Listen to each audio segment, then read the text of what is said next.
Bismillahirrahmanirrahim. Assalamualaikum warahmatullahi wabarakatuh. Baik ya, untuk kelas 9 kita lanjut materi selanjutnya, yaitu kemarin kita sudah mulai membahas tentang pakeman bahasa ya. Pakeman bahasa. Nah, sekarang rupa-rupa pakeman bahasa. Jadi pakeman bahasa ini yang rupa-rupa pakeman bahasa ya. Jadi ada beberapa macam pakeman bahasa, yaitu paribahasa, kekecapan, rakitan lantip, cacandraan, candra sangkala, uga, caturangga, jeung panyaraman. Nah, sekarang kita bahas ya beberapa pakeman bahasa. Yang pertama itu ada babasan. Babasan yaitu kecap atau gundukan kecap anu ngandung arti injeman atau hiasan. Jadi babasan yaitu kata atau kumpulan kata yang mengandung arti itu injeman ya atau hiasan. Nah, sini contohnya hampang birit, bari dititah. Nah, jadi hampang itu enteng pantat ya. Jadi dia kalau disuruh tuh mau cepat gitu, nggak malas. Gede hulu ya. Gede hulu itu sombong ya. Sombong ya. Nah, yang ketiga itu buntut gasiran, oret ya. Ya, jadi medit. Nah, yang kedua itu ada paribasa. Nah, paribasanya eta ungkara basa winangun kalimah anu ngandung hati babandingan minangka siloka lakuning hirup manusia. Nah, jadi paribasa ini adalah ungkapan bahasa yang bentuk kalimahnya yang mengandung arti perbandingan ya tentang siloka kehidupan manusia. Nah, yaitu paribasa. Nah, si paribasa bisa mengrupa wawaran atau luang ya. Jadi isinya itu bisa merupakan wawaran ya, umuman, terus pangjurung laku alus jeung panyaram melampah salah. Nah, jadi dia membahas tentang kelakuan orang yang bagus dan kelakuan orang yang jelek. Nah, sini contohnya yang pertama ada adat kakurung ku iga. Jadi adat kakurung ku iga. Nah, jadi yaitu tabiat yang hese di piceuna atau di lobahna. Jadi adat kakurung ku iga itu adalah orang itu kalau udah adatnya jelek udah susah. Nah, jadi tabiat mah hese di piceuna atau di lobahna.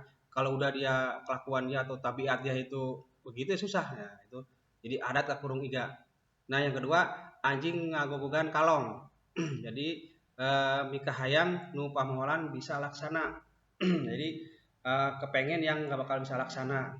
Jadi anjing ngagogogan kalong. Oke.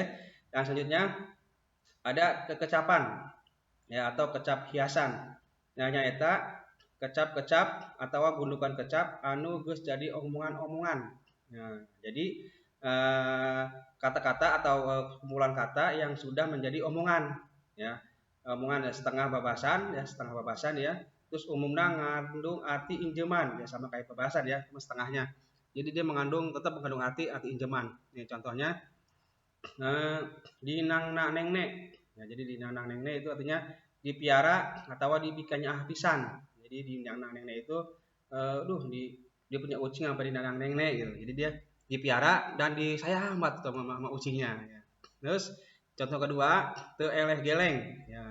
Teu eleh geleng itu teu eleh kekuatan jadi nggak kalah kuat gitu. Oke, selanjutnya nah, selanjutnya ini ada lakitan lantip. Ya, lakitan lantipnya eta susunan kecap atau ungkaran kalimah anu dihartikeun henteu sakrewerna. Ya, jadi susunan kata atau ungkapan kalimah yang tidak diartikeun ya, semuanya. Tapi ku kebiasaan make dasar kalantipan ya, tapi dia make biasanya masih biasa lantip. Ini contohnya yang pertama nyai panggediankeun kompor. Ya, nyai tolong besarkan kompor. Nah, jadi yang dibesarkan itu bukan kompornya, tapi si api kompornya. Nah, gitu ya. Terus yang kedua, sengit ya, ngagoreng bawang. Nah, yang wangi itu ya, jadi wangi ngagoreng bawang. Nah, nu ngagoreng bawang ya. Jadi yang sengit yang wangi itu bukan yang ngagoreng ya, tapi bawang yang digoreng itulah wangi. Nah, ya. Jadi ungkapan kalimah itu yang diartikan tidak semuanya ya. Jadi sengit nu ngagoreng bawang, jadi bukan yang ngagoreng bawang yang wangi. Jadi si bawang inilah digoreng di wangi. Oke, itu ya kita nanti. Nah, selanjutnya ada cacandraan. Nah, nyaeta penataan karena pasipatan tempat anu dibalibirkeun. Jadi dia menempatkan pasifat tempat yang dibibirkan, ya, yang dibibirkan. Diucapkan ku karuhun orang jauh samemeh kejadian. Jadi ucapkan oleh orang-orang tua dulu ya sebelum kejadian.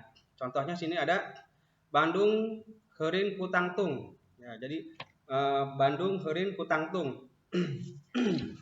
Ya.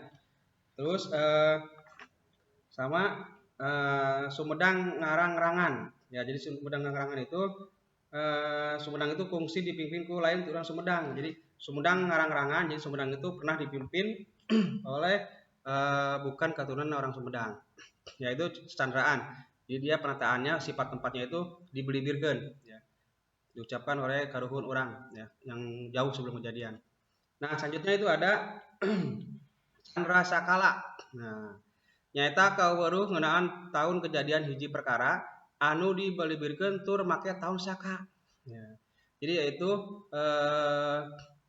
pengetahuan tentang berkenaan dengan kejadian suatu perkara ya yang dibelibirkeun itu dia pakai tahun saka. Jadi dia disimbolkan pakai tahun saka ya. Nah, runtuyan ilaharna dibalikeun. Nah, jadi hari bedana tahun saka jeung tahun Masehi teh 78 tahun. Nah, sini contohnya ada satu Panca ya. Panca itu 5, Pandawa 5, Ngemban 2 ya, Bumi 1. Nah, itu ya. Jadi dia dibelibirkeun pakai tahun saka. Ya, itu Sunda. Oke, selanjutnya ini ada Uga. Nah, Uga contohnya Uga nyaeta sabangsa ramalan ngeunaan maju mundurna kayaan negara. Nah, jadi Uga ini adalah sebangsa ramalan ya yang berkenaan tentang maju mundurnya suatu negara. Nah, ya. Jadi anu diucapkan ku karuhun orang jauh sememeh kejadian. Jadi yang diucapkan itu oleh orang tua kita yang jauh ya sebelum kejadian. Contohnya Sunda Nanjung mun ya mundu pun ya Sunda Nanjung mun pundung ka Cikapundung geus balik deui. Jadi Sunda itu maju, kalau yang purik ya atau yang purik itu sudah balik kembali. Jadi artinya ya itu Uga. Oke, selanjutnya ada Caturangga. Caturangga nyaeta kaueuruh pikeun mikanyaho hade gorengna watek kuda dipikeun di ingu. Nah, jadi Caturangga adalah pengetahuan tentang untuk mengetahui bagus jeleknya tentang watak kuda ya untuk diingu ya untuk diikuti. Contohnya sini Wisnu Murti. Nah, Wisnu itu adalah watak kuda anu hade lantaran mawa bagja kanu boga.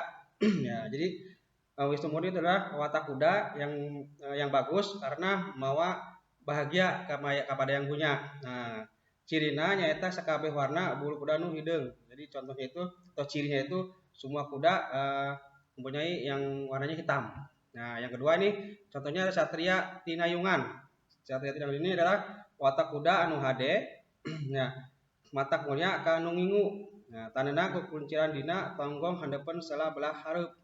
Ya. Yang ketiga ini Sekar Panggung. Sekar Panggung ini watak kuda ya anu hade, matak loba rezeki kanu ngingu. Nah, ya, itu Sekar Panggung. Ya, jadi Caturangga ini adalah untuk mengetahui tentang HD jeleknya kuda ini mah kuda ya. Oke, yang selanjutnya adalah Panyaraman. Ya, Panyaraman yaitu runtuyan kecap-kecap atau omongan anu eusi ya, anu eusina panyarek sangkan ulah milampah hiji pegawaian. Ya, jadi dia adalah runtuyan kata-kata ya atau omongan yang isinya itu apa ya omongnya itu kayak panyarek itu kayak jangan tidak boleh melakukan suatu pekerjaan ya. Jadi lamun dipilampah, jadi kalau dilanggar bakal aya mamalana. Jadi kalau dilanggar itu bakal ada mamalana atau ada apesnya gitu ya. Jadi dia kata-kata atau omongan yang sini itu panyarek jangan melakukan suatu pegawaian atau pekerjaan. Jadi kalau kerjaan itu dilakukan dia bakal dapat sial atau apes. Nah, sini contohnya ulah diuk dina lawang panto. Nah, jadi jangan duduk di depan pintu. Kenapa? Bisi nongtot jodoh. Nah, jadi kalau suka duduk di depan pintu nanti bakal jauh jodohnya. Jadi jomblo gitu. Dah lama kan artinya tuh kalau kita duduk di depan pintu itu ya kita bakal menghalangi orang lewat. Ya. Oke, itu contohnya Panyaraman. Oke ya. Cukup sekian materi singkat dari saya tentang rupa-rupa pakaman bahasa ya, yaitu ada kayak paribasa, kekecapan, rakitan lantip,